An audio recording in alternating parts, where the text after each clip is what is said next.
Shannon, any other comments on kind of where we were at so far? Well, that's been great. We've been making some deposits and touching briefly on balance sheet. Okay, correct. So let's go ahead and actually just click in here just so we can kind of see where we're at, okay? So right now, this is a very, very simple company, but what we're going to be doing is just slowly walking it through the process so that we can see what's going to happen. One of our goals that where we're headed a little bit later today is we did a little bit of light deposits to banks, and we briefly touched on some of these things. This all gets fed in from primarily this operations part, okay? Your vendors and POs and inventories and your customers. This right here is your operations, okay? And eventually it starts feeding your accounting, okay? Kind of starts flowing up. And once again, it's kind of a horse in front of the cart, and the cart just kind of follows that model, okay? Where we're headed with this is actually right here.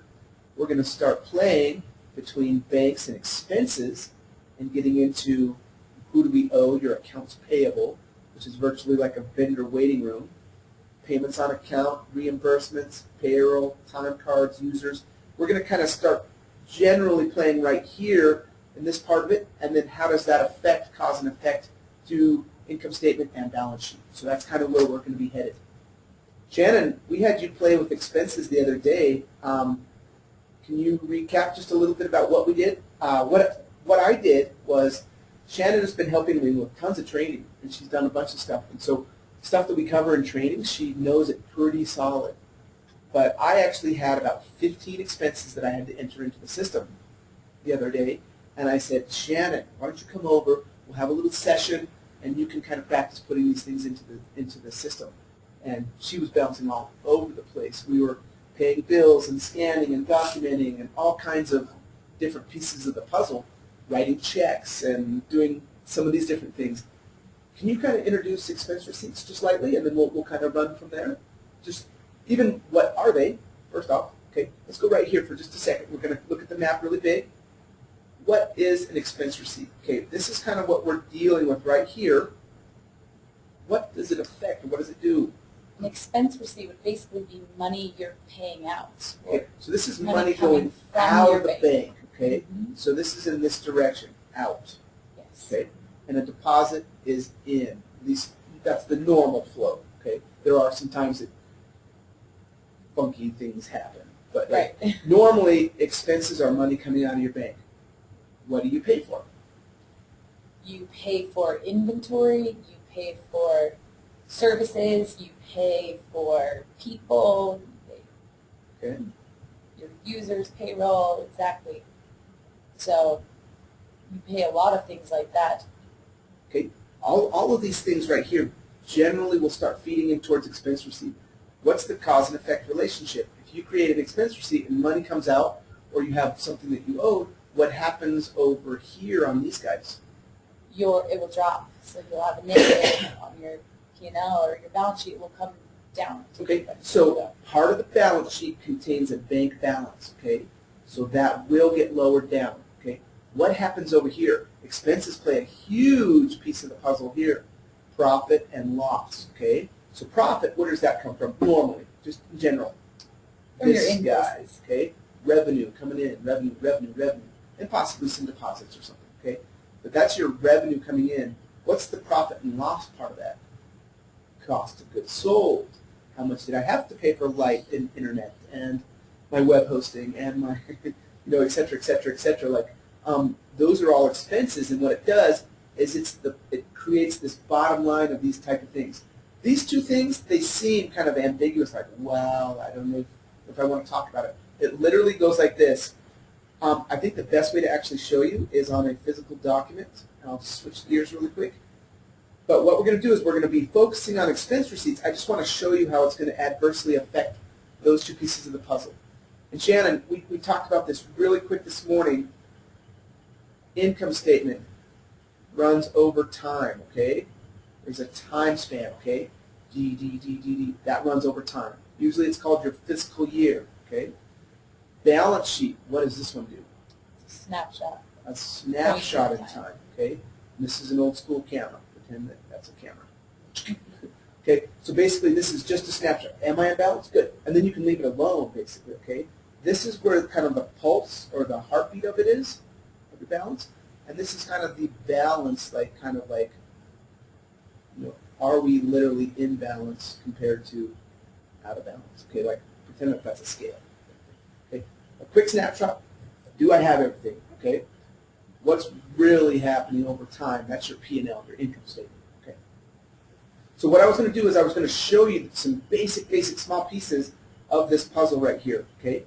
So I'm going to jump in here, and I'm actually going to click on Tools and Maintenance, and I'm going to see if this particular person has a calculator. Profit and discount password. I'm looking for one called Financial Flow. So they don't have that correct permission. I'm going to go Home, Users. I'm going to find the Adilas demo one. And this is under System Basics. And I'm going to see if I can find some cool little calculators. Financial Flow. That's the one I was looking for right there, okay? Excuse me. Let me just go to the bottom of the page and hit Edit. So at this point, if I now go back into Tools and Maintenance, I'll have a brand new one called Financial Flow. Okay. I'm going to click on that guy. These are basically your simple pieces of financials. Okay, and they literally aren't that hard at all. So your income statement, or P&L, has three things. Revenue, cost of goods sold, and expenses. These other ones here are calculations. Okay, your gross profit and your net profit. Okay, the main pieces of the puzzle are right there, so it's really not super tough as far as how that goes. On the other side, you have three basic things as well: assets, liabilities, and equity. One of the things that's kind of interesting is the net profit from here automatically gets fed in to an equity account on your balance sheet. That's what creates the connection between the two pieces of the puzzle. Okay, so what we're going to do is I'm going to take you to the P&L, because we're going to check here first, and then we're going to have a bunch of revenue. We have 0 in cost of goods and 0 in expenses, and then we're going to slowly start adding some in, and we're going to see how it's actually going to affect us over here on the balance sheet. Any questions or anything so far? No, there's not. Okay, great. So what we're going to do is I would like to leave this particular piece of the puzzle open, so I'm going to actually just add a new tab. I'm just going to go right-click and say Open in a new tab. And right here, I'll just keep playing. That way I can get right back to that financial flow calculator. Okay, so right now, if we look P&L, and here's the time span. Remember, it runs over time, okay? And I'm just going to say, show me at a medium level what we have currently. Let's say we have some revenue, and then it does a calculation, and does another calculation. We have nothing in cost of goods and nothing in expenses. So currently, we are pretty blank on our expense side of our financials. So Shannon, let's pretend that we are going to pay a bill from the seamstress. What would potentially a bill be that we would have to pay? Probably electricity. Okay, perfect. So what I'm going to do, just to kind of take you from the home page, is we want to do an expense. Okay, expense receipt. Currently, I have nothing. This is a demo site, so it doesn't really have tons of data or anything. But as we load it, you'll kind of see where these things come. I'm going to click on Add a New Expense. Okay, let's get some money out of the bank. Vendor, and let's see if Excel Energy is in here. I don't have anything under Excel. Okay, I checked for EX.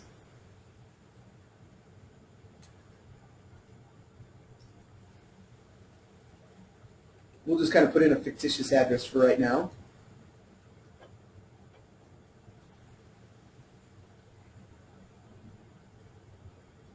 Okay, anything that has an asterisk is basically required. Anything that does not is not, but you can put in as much information as you want it, okay? Phones, account numbers, whatever you needed to put in there. Anything that we figure is a piece of the pie that's like, oh my goodness, that's a potentially dangerous piece, we encrypt, like for storage. We encrypt all of those pieces for storage. So we'll just hit Add the Payee. I now have a new record, okay? So technically, I have a new vendor in my system that has a thing. And basically, at this point, it's kind of like, great, I'm ready to play. It actually remembered that I was in the expense mode. It's like, okay, cool. We just added a new vendor. I'll roll you right into the next step. We're going to add the new expense. Shannon, how much are we paying for our electricity? Paying $67. Good. I was going to say 50 something, but that sounds probably more like it. Okay. We'll just call it really simple light bill. Okay. Now we haven't done any prep. The next stage. So I'm gonna scroll out for just a second, just so you can kind of see what this page looks like. Okay. Now, when we talk one-to-many relationships, what would that be right there? Our main. Okay, that's the main. Okay. What would this right here potentially be? Your line items. What Okay. you're paying for. Correct. How do we want to distribute the amount of money to different categories or whatever, okay? And what might this be then? Well, your payment type or Okay, awesome. payment information. Correct. So the requirements is we have to have one, we have to have a main, we have to have at least one line item, and we have to have at least one payment. Even if it's on account, we need to put a payment in there that says that I'm zero. So let me roll, and then we can do the math to create the difference, okay? These right here are potentially what we would call a one-to-many relationship, okay? Pretend that that's an infinity sign. So you could technically have one bill and then spread it out between here, here, here, here, here, or whatever. Like say you go to Walmart, okay, and say you're buying stuff for your business. Some might be shop supplies, some might be, you know, inventory items, some might be like all sorts of stuff. So that has to be able to flex. How do you pay for it? All at once or a little bit at a time, or part cash, part check, part Visa, part, like, okay, as soon as you say there's a possibility of spreading, you say one-to-many, okay? So that's kind of what we're looking at on this page. I'm going to go back into the normal size so that we don't have to look at it in teeny version because I can't fill out the forms. Let me click and we'll just go back in to the normal size. So we're right here. We said $67 light bill. Now I guarantee you that this one probably doesn't even remotely have the right thing set up for their pieces of the puzzle, okay? So guess what I'm going to do for right now? I am not sure. I'll circle back. I'm basically saying to myself, stick this in the bucket called I'm not sure, I'll come back to you, okay? So I'm going to skip some of these other pieces. They do have important pieces, and if you want to know what they do, every page has a help file, okay? Like you literally would want to come down and be like, okay, what does that do in this part of the stock units and the POs and the invoices? Like, what do they actually tie to? What does it do, okay? We'll zip back for a second. 67, not sure, and how did I pay for this? Is this on account? Did I write a check? Did I write multiple payments? How did I pay for it? Shannon, I'm going to turn to you. I'm pretending. What happens normally is if you're doing this for real, you know, okay? Yeah. You physically have a receipt. You physically know what the bill was. Was it an ACH? Was it a... It comes right out of my bank. It's physically real. Okay, ACH, great, no problem. Let's go ACH. If you know a transaction number, you can put it, and otherwise you just say, sweet, add the expense. Click. So at this point, expense receipt number 3 for 67. It's currently somewhat miscategorized, but we're not really worried about that right this second. And we pulled some money out of our bank. So that was very simple. We just went, blum, blum, blum, blum, blum. What did it do? Let's talk cause and effect for a second. Like, let's just pop right here for just a second. Actually, let's talk this for just a quick second. What actually happened when we wrote this check, okay? 67, was it plain 67? I can't remember. I think so. Okay, so let's say that we entered a bill here for 67 in the expense portion of the income statement, okay? So automatically we're out of balance already, okay? Behind the scenes what had to happen? Well, we had a bank balance, did we not? Mm-hmm. So the bank went down. And we'll just go negative 67. Now I'm just putting that in there because ideally what you would actually have is you would have a positive bank balance, and you're just kind of subtracting from it. Right. So all of a sudden, as soon as that transaction happens, guess what? I've got both pieces in play. The way Adilas does it, because it automatically knows that that's a normal process, you didn't even have to tell, you basically told the bank when you added the payment to that expense, you said, hey, it came out of this bank on this date, here's what it is. So that kind of started that little piece of the puzzle going, okay? So very simply, that's what it looks like. Let's go check it out and see if it really did that, okay? We're going to go home. So that simple little piece, we're going to go P&L. I'm expecting to actually now see, I don't know, for $67, okay? expenses, $67. This is like a summed up version. And as I scroll down, I'm not sure. Okay, we probably need to fix that. That's kind of a piece that we need to fix, but that's minor. Also, the other thing that happened is on your bank balance, which actually eventually your bank balance is fed into the balance sheet. So instead of going to banks and looking at it, just so you can see the relationship, I'm going to hit balance sheet, get the values, and currently we're at 1,400 right now. But if I were to click on this and do a lookup and go a little deeper, okay, technically it would start, okay, it's looking for verified totals. We haven't even verified it with the bank, okay? But basically the $67 is right there, okay? It's already affecting the bank because it's tied to expense receipt number 3. Okay, so we have a problem. It's currently in the I don't know bucket, okay? How do we fix that? Shannon, how do we fix that? We go add a new expense type. Perfect. So we're going to go to expense receipts. We have to have an admin permission called added expense types. We're going to click here. And currently we have just a couple small ones. These are just kind of some generic little ones that we give you. But what we want to do is we want to create one called, let's call it utilities, okay? Now it has 5 levels deep, and what this does is for our P&L, when we actually do the levels of our P&L, we can tell it, hey, how collapsed do we want to look at these numbers? All the way out or not? Not that far. So should we call this utilities or light bill, or what do we want to call this? Yeah, electricity. How about electricity? I can't even spell right now. I'm thinking too far ahead. E-L-E-C-T-R-I-C-T-Y? Yep. C-I-T-Y. Is that correct? Mm-hmm.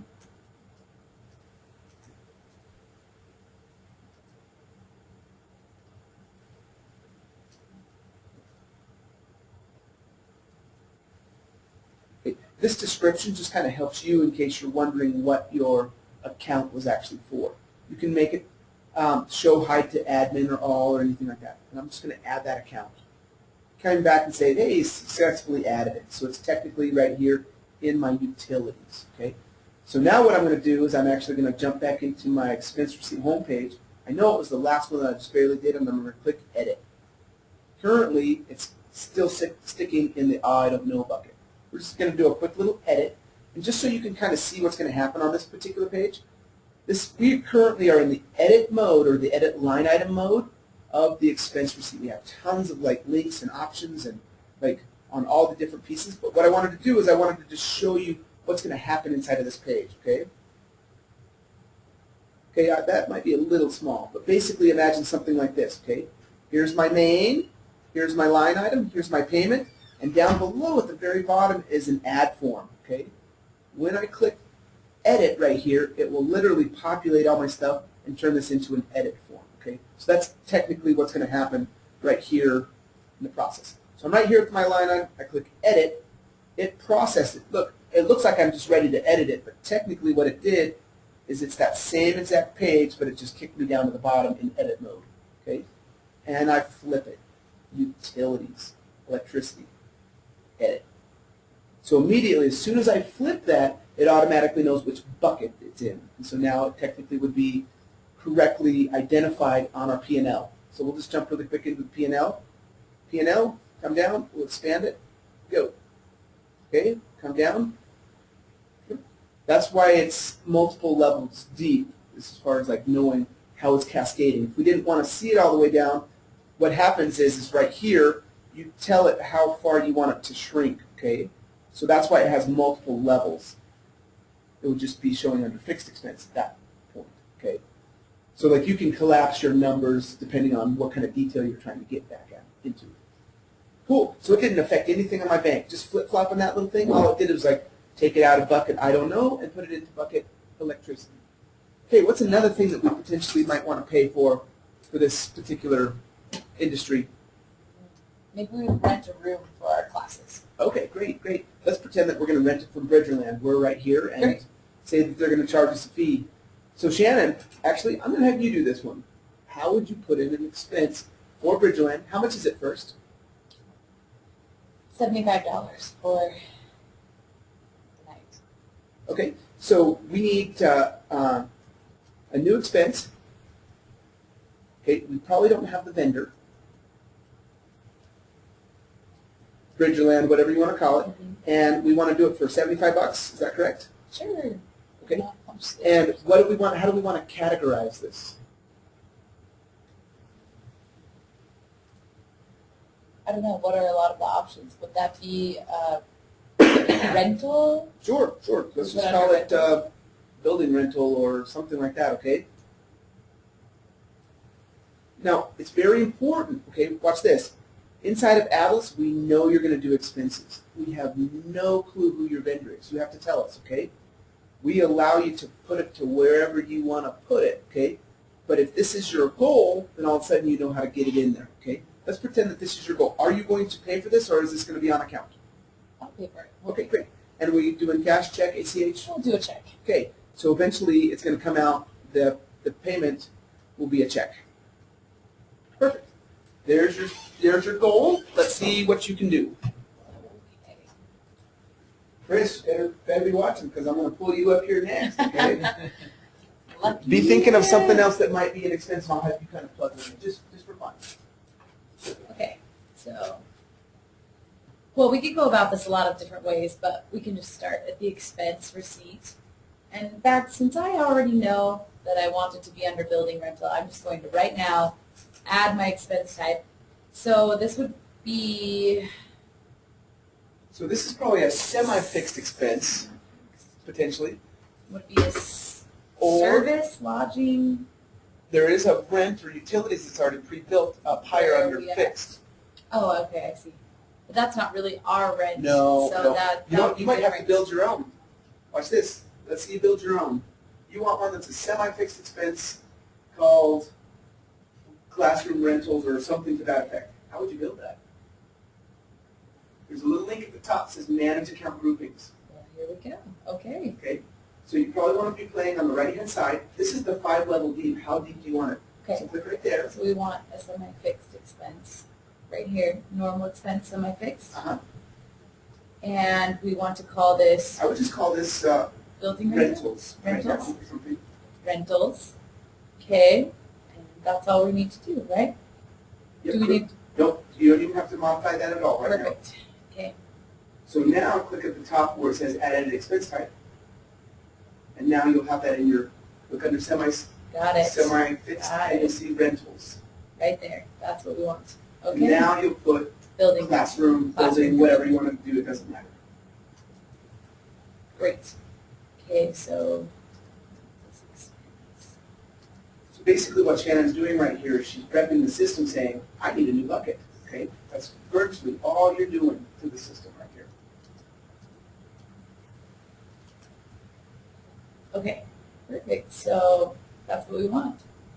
Never added a new one like that. That's great. So it's down here. We've got our rentals, classroom rental. So we already have that set up. So now we can go back. Let's go back to the expense receipt homepage. I want to create a new expense. So the vendor is Bridgerland, BATC. We don't have them, so we'll just add our new vendor.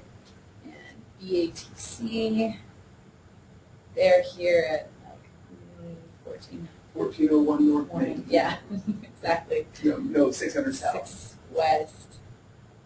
Okay. Okay, so we'll add the payee.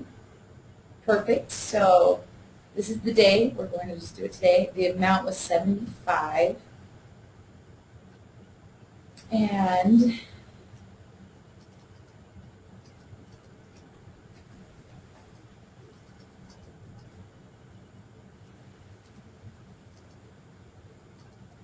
put in some notes there. Okay, and so already pulled that down, pulled my notes down, which is really nice. So from here, I'm going to select the one classroom rentals that I already preloaded. So that's perfect. $75. Going to come down. It's not going to be ACH. We're going to pay with a check. It'll still come from our bank. Would you like to print a check out as well while you're doing this? Sure, why not? We might as well, right? Just go ahead and plug in a number. These are just 10 checks, but literally you would check. You would be like, what is my next check number? Do you want me to check? Do you want me to put it on here? Sure. If you're right there. 2291. 2291. Okay, so check number 2291. We'll add that expense receipt. Perfect. So now we have to BATC. It was for $75, and we were paying for our classroom rental. And already on this page, since I created it, I have the option to print the check. You already loaded it? It's loaded and ready. Okay, so I'll just print the check. You've already checked this for those settings, so since that's already checked, I can just print my check. And it's under the HP 5520. Okay. Print. Great, so I'll just go back to my expense receipt. That will print. And we'll check it out. We'll scan it, actually. We'll scan it. We'll put it right to this expense receipt. While it's printing it out, why don't you go open up your scan wizard? Okay, sounds good. Let me get my And best. I did have a link on the front of my desktop there, so do That's what I that. was thinking, but We're tag teaming. I'm loading the scanner and she's clicking the buttons. do you have your desktop item here somewhere? Just right click on the side of the blue bar and say show Right. desktop. I never go at it that way, sorry. And then Okay, so perfect. There's Yeah, a little right there. scanner wizard. Just scan in our check right here. And basically, Attach you it. don't have to document it to this level, but there's options that allow you to document it if you want to. It's not a problem. So it's doing its thing. In the meantime, she could be prepping for the next thing or doing whatever it's doing. It's just the scanner kind of scanning. Up in here. Gonna pull up. It was just waking up. Yeah, Like it's we not woke quite it up just barely, so the printer's kind of like, just a minute. But I clicked on this, but I could add edit photos as well. But since I don't have a photo there, I'll just press the icon. Sounds like it's done. And it was in my Adilas scans, which was on my under desktop. Yeah. And it was 40 was the one that we had. So I'll just add the photo. You could add a caption if you wanted. But basically, this is our documentation. So this is the check that we gave to Bridgerland. So we can see it right here. We can hand it to them. But now we have it logged in our system as well. So we had a check to Bridgerland for $75, and it was for the classroom rental payment. And it was already linked to my deposit as well. Expense receipt, excuse me. Expense receipt 4. So we've got some nice documentation on that.